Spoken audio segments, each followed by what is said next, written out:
اعوذ باللہ من الشیطان الرجیم، بسم اللہ الرحمن الرحیم۔ یوسف علیہ السلام پارٹ 5۔ دوبارہ جانے پر یعقوب علیہ السلام نے اپنے بیٹوں کو خاص نصیحت کی۔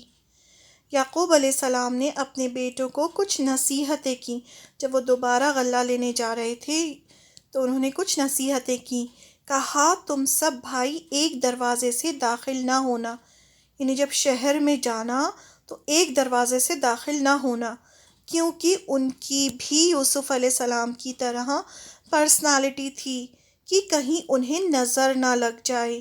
جب انسان کسی چیز کو دیکھتا ہے اور اس کے دل میں حسد ہوتی ہے اور وہ اللہ کا نام نہیں لیتا تو اس کی آنکھوں میں سے ایسی ریز نکلتی ہیں جس سے نظر لگ جاتی ہے۔ نظر برحق ہے۔ حدیث میں آتا ہے کہ نظر انسان کو قبر میں اور جانور کو ہانڈی میں پہنچا دیتی ہے، یعنی جانور ایسا ہو جاتا ہے کہ مجبوراً اسے ذبح کرنا پڑتا ہے۔ اس کے لیے آپ صلی اللہ علیہ وسلم نے حفاظت کی دعائیں معوذتین پڑھنے کو کہا ہے۔ دوسرا، یعقوب علیہ السلام کو ڈر تھا کہ کہیں کوئی ان کے بیٹوں کو غلط نہ سمجھے کہ وہ شہر میں کوئی غلط کام کرنے آئے ہیں۔ یعقوب علیہ السلام نے کہا کہ ہم تدبیر کر سکتے ہیں، لیکن ہوتا وہی ہے جو اللہ چاہتا ہے، بندے اس کے آگے مجبور ہیں۔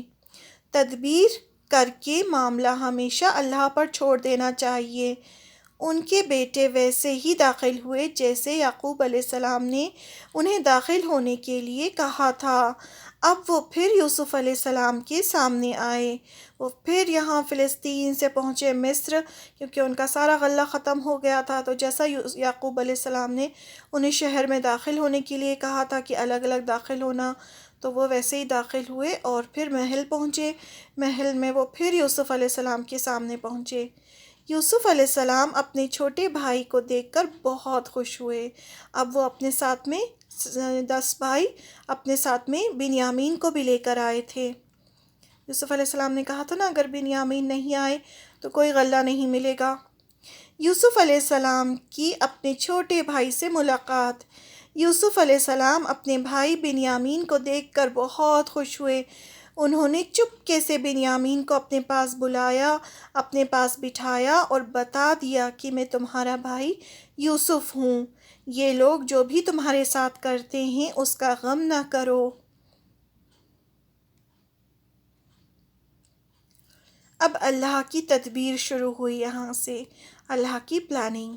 اب یوسف علیہ السلام بنیامین کو اپنے پاس روکنا چاہتے تھے، لیکن انہیں سمجھ میں نہیں آ رہا تھا کہ وہ کیسے روکیں۔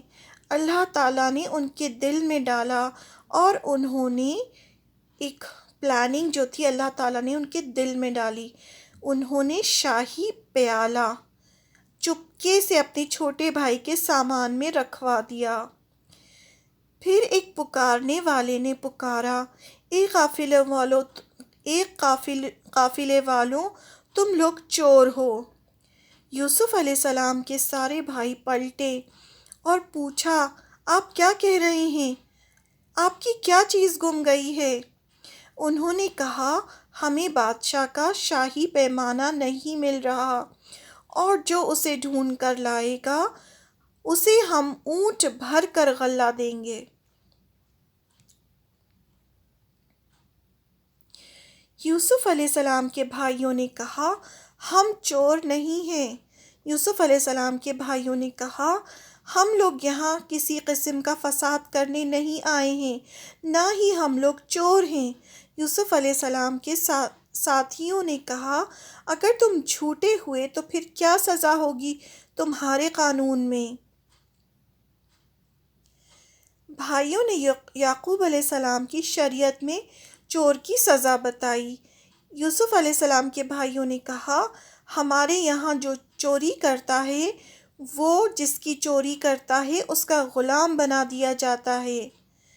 تو یوسف علیہ السلام کے سپاہیوں نے تلاشی لینا شروع کر دی۔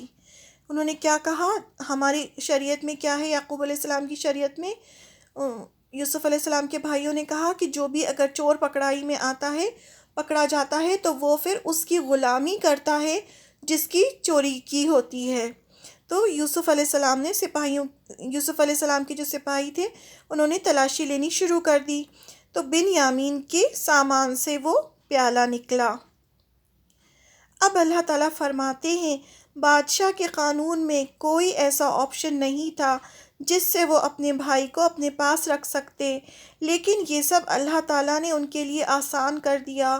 اللہ تعالیٰ فرماتے ہیں ہم بلند کرتے ہیں درجے جس کے لیے ہم چاہتے ہیں، اور ہر علم والے کے اوپر ایک علم والا ہوتا ہے۔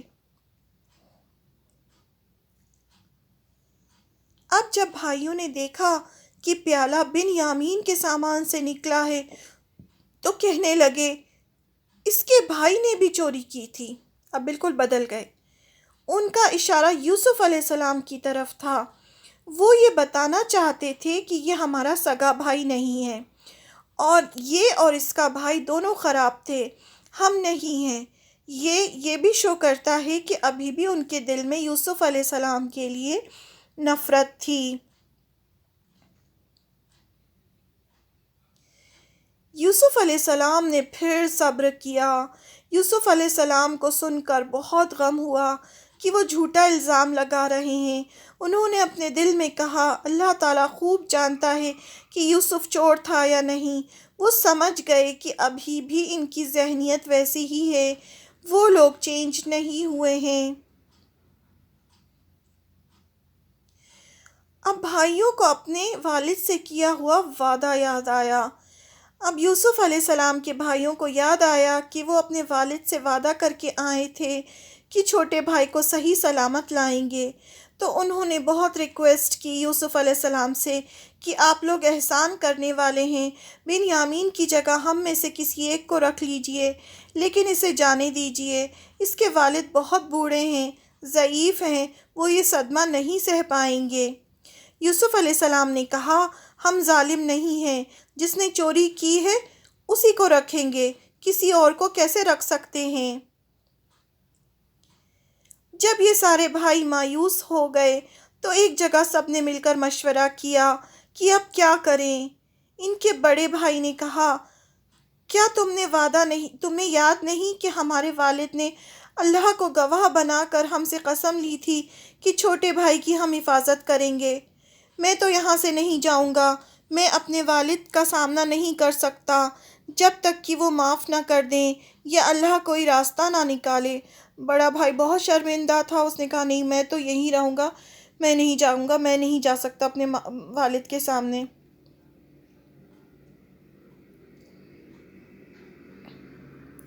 بڑے بھائی نے کہا کہ جا کر ابا کو ساری بات بتاؤ کہ ایسا ایسا ہوا، ہم سچ کہہ رہے ہیں، آپ چاہیں تو جو ہمارے ساتھ گئے تھے ان سے پوچھ لیں، ہم سچ بول رہے ہیں، ہم مجبور تھے، چوری کا سامان بن یامین کے پاس سے نکلا، ہم کیا کرتے؟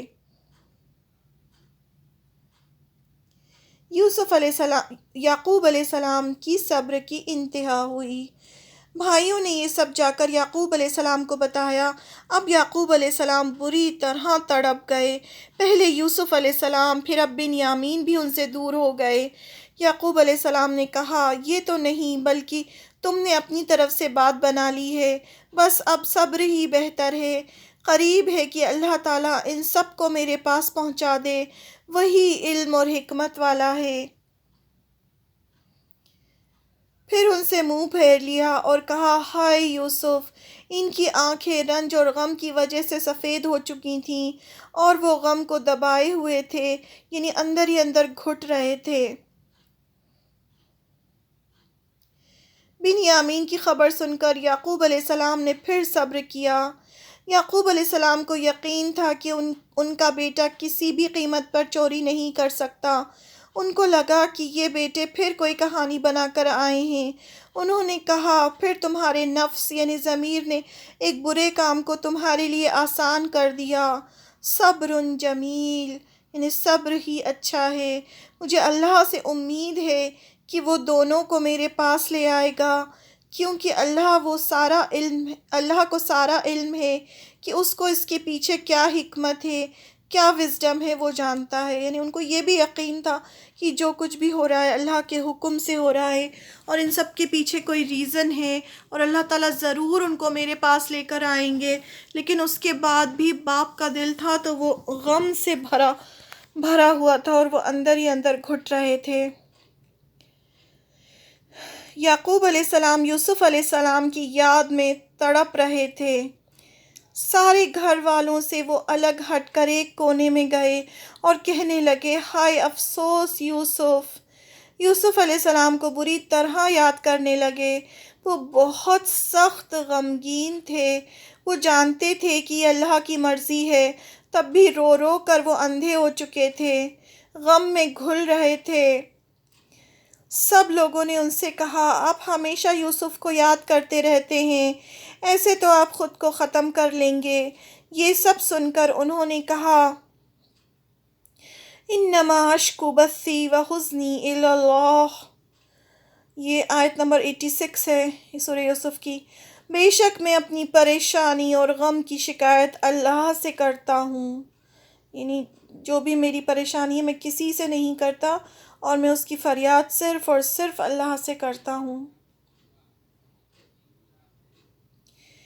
یعقوب علیہ السلام نے فریاد کی. اب یعقوب علیہ السلام نے فریاد کی، اپنے بیٹوں سے کہا، اے میرے بیٹوں، جاؤ یوسف اور اس کے بھائی کو ڈھونڈو، اللہ کی رحمت سے مایوس نہ ہو. انہیں امید تھی کہ وہ ضرور ایک دن یوسف علیہ السلام سے ملیں گے. اب سارا غلہ ختم ہو چکا تھا، جتنا دوبارہ لے کر آئے تھے وہ بھی ختم ہو گیا. اب کیا ہوا؟ اب ان کے پاس پیسے بھی نہیں تھے، غلہ بھی ختم ہو گیا تھا اور کہیں کوئی سورس نہیں تھا غلہ حاصل کرنے کا. کچھ وقت گزرا. اب تھوڑے ہی دن میں وہ جو اناج وہ یوسف علیہ السلام سے لائے تھے وہ بھی ختم ہو گیا. اس بار بھائیوں کے پاس اتنے پیسے بھی نہیں تھے کہ وہ دے کر اور اناج لا سکیں. سب بھوک سے پریشان ہونے لگے تو مجبوراً ان سب کو پھر یوسف علیہ السلام کے پاس جانا پڑا، کیونکہ اور کہیں بھی اس طرح اناج نہیں بیچا جا رہا تھا، ہر طرف سوکھا تھا. بھائیوں نے یوسف علیہ السلام سے ان پر صدقہ کرنے کو کہا. یعنی اتنی ان کی بری حالت ہو گئی تھی. اب وہ پھر یوسف علیہ السلام کے سامنے پہنچے. اب آپ دیکھیں، یہ فلسطین سے مصر، مصر سے فلسطین بار بار جا رہے ہیں صرف غلہ لینے کے لیے. کہنے لگے، اے عزیز مصر، ہم لوگ بہت تکلیف میں ہیں اور ہمارے پاس اتنے پیسے بھی نہیں، بس یہ تھوڑے سے پیسے ہیں. آپ ہم سب پر صدقہ کیجئے، کیونکہ اللہ تعالیٰ صدقہ کرنے والوں کو بدلہ دیتا ہے. اب یوسف علیہ السلام سے رہا نہیں گیا اور انہوں نے کہا، اب یوسف علیہ السلام نے دیکھا کہ یہ تو اتنے مجبور ہو گئے ہیں کہ اب وہ تو بالکل صدقہ خیرات مانگ رہے ہیں، تو اب یوسف علیہ السلام سے نہیں رہا گیا. یوسف علیہ السلام نے ان کو بتا دیا کہ میں یوسف ہوں. کہا، جب آپ لوگ نادان تھے، اب آپ ان کے بات کرنے کا انداز دیکھیے کہ انہوں نے اپنے بھائیوں سے کس انداز میں بات کی. جب آپ لوگ نادان تھے، جاہل تھے، تو آپ لوگوں نے یوسف اور اس کے بھائی کے ساتھ کیا کیا تھا؟ پوچھا انہوں نے. ابھی بھی یوسف علیہ السلام کہہ رہے ہیں کہ جب آپ نادان تھے، ان پر ڈائریکٹلی الزام نہیں لگا رہے. یہ ان کا اخلاق تھا کہ جنہوں نے ان کے ساتھ اتنا برا کیا، ان کو کنویں میں پھینکا، وہ غلام بنائے گئے، اتنے سال جیل میں رہے، تب بھی ان بھائیوں کو معاف کرتے ہوئے اتنے اچھے سے ان سے بات کر رہے ہیں. ان بھائیوں کی وجہ سے کیا کیا نہیں گزری یوسف علیہ السلام پر، اس کے باوجود وہ اپنے بھائیوں سے ان کے اپنے اعلیٰ اخلاق کی وجہ سے انہوں نے اس طرح سے بات کی. یہ سن کر انہوں نے یوسف علیہ السلام کو دھیان سے دیکھا اور پہچان گئے. کہنے لگے، کیا تم یوسف ہو؟ یوسف علیہ السلام نے کہا، ہاں میں یوسف ہوں اور یہ میرا بھائی ہے. بے شک اللہ تعالیٰ نے ہم پر احسان کیا. جو بھی تقوی اختیار کرتا ہے، اللہ سے ڈرتا ہے، صبر کرتا ہے، تو ایسے محسنین کا اجر اللہ تعالیٰ کبھی ضائع نہیں کرتے. بھائیوں نے اپنی غلطی قبول کی. اب سارے بھائیوں نے قبول کیا کہ اللہ نے آپ کو بڑا مرتبہ دیا اور ہم خطا کار تھے، ہم سے غلطی ہوئی۔ اس پر یوسف علیہ السلام نے جواب دیا، آج تم پر کوئی الزام نہیں، اللہ تعالیٰ بھی تمہیں معاف کر دے اور وہ سب سے بڑھ کر رحم کرنے والا ہے۔ آیت نمبر 92 ہے یہ سورہ یوسف کی۔ یہ وہی آیت ہے جو آپ صلی اللہ علیہ وسلم نے بھی پڑھی تھی جب مکہ فتح کیا تھا۔ یہ سٹوری پہلے اللہ تعالیٰ نے آپ صلی اللہ علیہ وسلم کو سنائی تھی، تو جب آپ صلی اللہ علیہ وسلم نے بعد میں مکہ فتح کیا تو آپ نے بھی اسی طرح جیسے یوسف علیہ السلام نے اپنے بھائیوں کو معاف کر دیا تھا، آپ نے بھی مکہ والوں کو معاف کر دیا۔ جب مکہ والے آپ کے سامنے کھڑے تھے، یہ وہی تھے جنہوں نے آپ صلی اللہ علیہ وسلم کو مارنے کی کوشش کی تھی، آپ کو اتنے سال ستایا تھا، لیکن اللہ نے آپ کی تربیت قرآن سے کی تھی۔ اس موقع پر آپ صلی اللہ علیہ وسلم کو یہی یاد آیا کہ یوسف علیہ السلام نے بھی اپنے بھائیوں کو معاف کیا تھا، اس لیے پھر آپ صلی اللہ علیہ وسلم نے بھی یہی آیت پڑھی اور سب کو معاف کر دیا۔ اس پوری سورہ سے اللہ تعالی ہم کو سکھا رہے ہیں کہ محسن کون ہوتا ہے، صبر کیسے کیا جاتا ہے، اعلیٰ اخلاق کسے کہتے ہیں۔ جتنی بھی سٹوریز آتی ہیں پروفٹس کی، ان سب میں ہمارے لیے کچھ نہ کچھ سبق ہوتے ہیں۔ یوسف علیہ السلام نے اپنا کرتا یعقوب علیہ السلام کو بھیجا۔ اب کیا ہوا، جب بھائی غلہ لے کے واپس پلٹے فلسطین کے لیے تو یوسف علیہ السلام نے اپنا کرتا بھیجا۔ یعقوب علیہ السلام کے بھائیوں نے اپنے والد کے بارے میں اور گھر کے سارے حالات یوسف علیہ السلام کو بتایا کہ ان کے والد ان کے غم میں کس طرح گھل رہے ہیں، اور رو رو کر انہوں نے اپنی آنکھیں بھی ضائع کر دی ہیں۔ اس پر یوسف علیہ السلام نے اپنا کرتا دیا اور کہا، یہ لے جا کر والد کے چہرے پر ڈال دیں تو ان کی آنکھیں واپس آ جائیں گی، اور کہا کہ سب لوگ یہاں آ جائیں اور ہمارے پاس یہیں مصر میں رہیں۔ سب کو کہا کہ اب آپ والد کو، والدہ، جتنے بھی لوگ ہیں سب کو لے کر یہیں آ جائیے مصر۔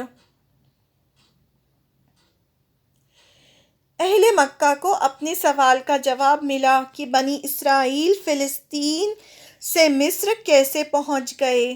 اب یہ بنی اسرائیل کون ہے یہ بھی ہم دیکھتے ہیں۔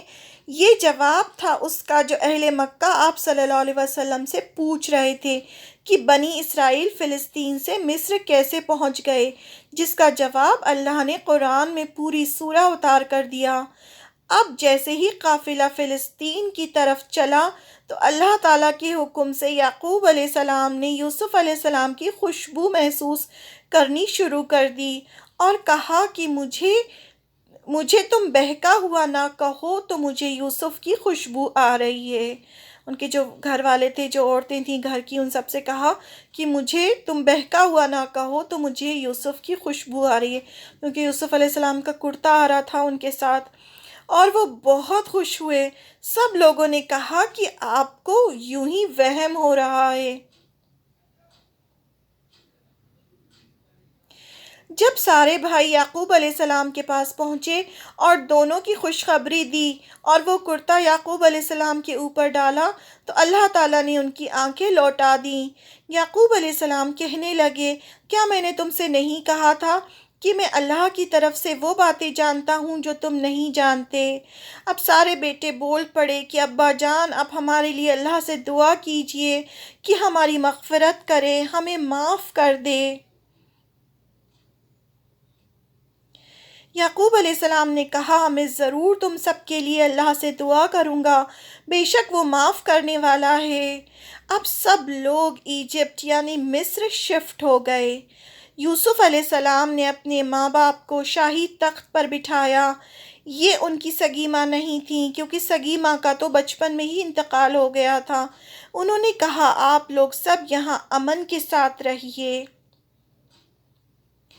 یوسف علیہ السلام کو اپنے خواب کی تعبیر ملی۔ جب کوئی بڑی پوزیشن کا آفیشیل دربار میں آتا ہے تو سب لوگ اس کے سامنے جھکتے ہیں، اسی طرح لوگ یوسف علیہ السلام کے سامنے جھکے، ان کو سجدہ کیا۔ یہ تعظیم یعنی عزت کا سجدہ تھا جو پہلے جائز تھا، اب ہماری شریعت میں جائز نہیں ہے۔ سجدہ صرف اللہ کو ہو سکتا ہے، رسول اللہ صلی اللہ علیہ وسلم کو بھی نہیں۔ لوگ جب سلام کرتے ہیں تو سینے پر ہاتھ رکھ کر سر جھکاتے ہیں، وہ طریقہ بھی صحیح نہیں ہے۔ اب یوسف علیہ السلام نے اپنے والد سے کہا کہ میرے خواب کی تعبیر تھی جو میں نے بچپن میں دیکھا تھا۔ ان کی 11 بھائی اور ماں باپ نے سجدہ کیا، ایسے جھکے سب ان کے سامنے۔ میرے رب نے اس خواب کو سچ کر دکھایا، مجھ پر احسان کیا، مجھے جیل سے نکالا، آپ سب سے ملوایا، آپ سب کو یہاں بھیجا۔ اللہ تعالیٰ نے رحم کیا، جبکہ شیطان نے میرے اور میرے بھائیوں کے بیچ اتنا وسوسہ ڈالا۔ ان سب کے ہونے کے بعد انہوں نے اللہ کا بہت شکر ادا کیا۔ کہا بے شک میرا رب جسے چاہتا ہے جس کے لیے چاہتا ہے تدبیر کرتا ہے، وہ بہت علم والا ہے اور حکمت والا ہے۔ اس سورہ میں بار بار اللہ تعالیٰ کو علم والا اور حکمت والا کہا جا رہا ہے، کیونکہ اللہ تعالیٰ ہمارا اچھا چاہتے ہیں۔ ہم فیوچر نہیں جانتے، لیکن اللہ کو سب پتہ ہوتا ہے۔ اللہ کے فیصلے وزڈم پر بیسڈ ہوتے ہیں جو انسان کو بعد میں سمجھ آتے ہیں، اس لیے اللہ پر بھروسہ ہونا چاہیے اور اللہ کے فیصلوں پر راضی رہنا چاہیے، شکایت نہیں کرنا چاہیے، ہمیں ہمیشہ صبر کرنا چاہیے، کیونکہ اللہ تعالیٰ حکمت والا ہے۔ جو بھی ہو رہا ہے اللہ کے حکم سے ہو رہا ہے، تو اس لیے صبر کرنا چاہیے۔ یوسف علیہ السلام نے اللہ کا شکر ادا کیا اور اللہ سے دعا کی۔ اب فائنلی یوسف علیہ السلام نے شکر ادا کیا اور دعا کی۔ اب یوسف علیہ السلام نے اللہ سے دعا کی، اے میرے رب آپ نے مجھے بادشاہت میں سے حصہ دیا، خواب کی تعبیر جاننے کا علم سکھایا، اللہ کا شکر ادا کیا۔ آپ زمین اور آسمان کو پیدا کرنے والے ہیں، آپ ہی میرے دوست ہیں دنیا میں اور آخرت میں۔ آپ مجھے اسلام کی حالت میں فوت کرنا، یعنی اسلام کی حالت میں مجھے موت دینا، اور مرنے کے بعد مجھے صالحین سے ملا دینا، یعنی اور بھی صالحین جو لوگ مر چکے ہیں ان سے مجھے ملا دینا، یعنی ان کے گروپ میں مجھے رکھنا۔ اس دعا سے لگتا ہے کہ اتنا کچھ ملنے کے بعد بھی یوسف علیہ السلام کتنے ہمبل تھے۔ ہمیں بھی ایسے ہی دعائیں اللہ سے کرنی چاہیے۔ یہاں سورہ یوسف آیت نمبر 101 تک ختم ہوئی۔ اللہ تعالیٰ فرماتے ہیں یہ سب ہم آپ صلی اللہ علیہ وسلم کو وحی کے ذریعے بتا رہے ہیں۔ جب یہ سب کچھ ہوا تو آپ صلی اللہ علیہ وسلم ان کے پاس نہیں تھے۔ بنی اسرائیل کا وجود میں آنا۔ اب بنی اسرائیل کون تھے؟ یعقوب علیہ السلام کا دوسرا نام اسرائیل بھی تھا۔ یعقوب علیہ السلام جو یوسف علیہ السلام کے والد ہیں، ان کا نام اسرائیل بھی تھا۔ ان کے 12 بیٹے مصر میں آباد ہوئے۔ 12 بیٹے تھے، 10 بیٹے اور ایک یوسف علیہ السلام اور بنیامین، ایسے ملا کے پورے 12 بیٹے تھے۔ پھر ان کے بیٹے ہوئے اور جو پاپولیشن بڑھتی چلی گئی وہ سب بعد میں بنی اسرائیل کہلائے، یعنی یہ پورا خاندان جو یوسف علیہ السلام کے 12 جو آپس کے جو بھائی تھے، یہ 12 بیٹوں سے 12 خاندان بنے، اور یہ پورے خاندان جو تھے وہ بنی اسرائیل کہلائے۔ بنی اسرائیل تو یہ کہاں کے تھے؟ فلسطین کے تھے، لیکن یہ فلسطین سے سب کے سب کہاں شفٹ ہو گئے؟ یہ ایجپٹ میں شفٹ ہو گئے، اور یہ ایجپٹ میں رہنے لگے۔ کیوں رہنے لگے؟ کیونکہ یوسف علیہ السلام کو وہاں اتنی بڑی پوزیشن ملی ہوئی تھی، تو یہ سارے بھائی بھی انہی کے بھائی، یوسف علیہ السلام کے بھائی تھے، تو ان سب کی بھی بہت عزت ہوئی، تو ان کے خاندان جو تھے وہیں ایجپٹ میں پھلنے پھولنے لگے۔ یعقوب علیہ السلام کے 12 بیٹوں سے 12 قبیلے بنے۔ یہ سب پیغمبروں کی اولاد میں سے تھے۔ ان کا کام اللہ کے دین کو آگے پھیلانا تھا، لیکن یہ دنیا کی رونق میں لگ گئے اور دھیرے دھیرے کر کے انہوں نے اللہ کے دین کو چھوڑ دیا۔ آپ امیجن کریں یہ جو بیٹے ہیں یہ کس کی اولاد ہیں؟ یہ ابراہیم علیہ السلام کی اولاد میں سے ہیں۔ ابراہیم علیہ السلام کے بیٹے اسحاق علیہ السلام، اسحاق علیہ السلام کے بیٹے یعقوب علیہ السلام، اور یعقوب علیہ السلام کے بیٹوں میں سے ہیں یہ۔ تو ان کا کام کیا تھا؟ ان کا کام وہی تھا جو پیغمبروں کا کام ہوتا ہے، یعنی اللہ کے دین کو پھیلانے کا کام تھا۔ لیکن انہوں نے کیا کیا؟ کچھ جنریشنز تک تو یہ بہت اچھے سے دین کو پھیلاتے رہے، پورے مصر میں انہوں نے اسلام کو پھیلایا، اللہ کے دین کو پھیلایا، لیکن دھیرے دھیرے دھیرے کر کے یہ جیسے جیسے جنریشنز آگے بڑھتی گئیں، اگر ہم آگے اپنی جنریشنز کو اپنا دین، اپنی کتابیں، اپنا علم، اپنا کلچر، اپنی ہسٹری نہیں پہنچاتے، ہم اپنا کام نہیں کرتے، تو کیا ہوتا ہے؟ آگے والی جنریشن کو وہ نہیں پہنچتا، پھر وہ اس کی آگے والی جنریشن کو وہ نہیں پہنچاتی، تو اس طرح سے دین دھیرے دھیرے کر کے ختم ہونے لگتا ہے۔ اور جب ختم ہونے شروع ہوا تو پھر اللہ کا عذاب آیا۔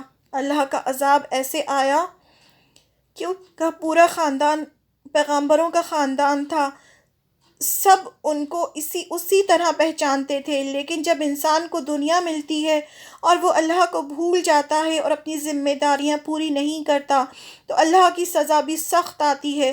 جنریشنز گزرتی گئیں، جب انہوں نے دین کو پوری طرح چھوڑا تو اس پوری قوم کو وہاں کے بادشاہ فرعون نے غلام بنا لیا۔ وہ ان پر ایسے ظلم کرتا تھا جو آج تک کسی نے کسی قوم پر نہیں کیا۔ وہ ان کے نیو بورن بیٹوں کو ان کی ماں کی آنکھوں کے سامنے قتل کروا دیتا تھا۔ 1 سال قتل کرواتا تھا اور دوسرے سال چھوڑ دیتا تھا تاکہ ان کی پاپولیشن زیادہ نہ بڑھے، اور بیٹیوں کو چھوڑ دیتا تھا تاکہ وہ ان کی خدمت کریں۔ پھر بھی اللہ تعالیٰ نے ان پر رحم کیا اور موسیٰ علیہ السلام کو بنی اسرائیل سے ہی بھیجا۔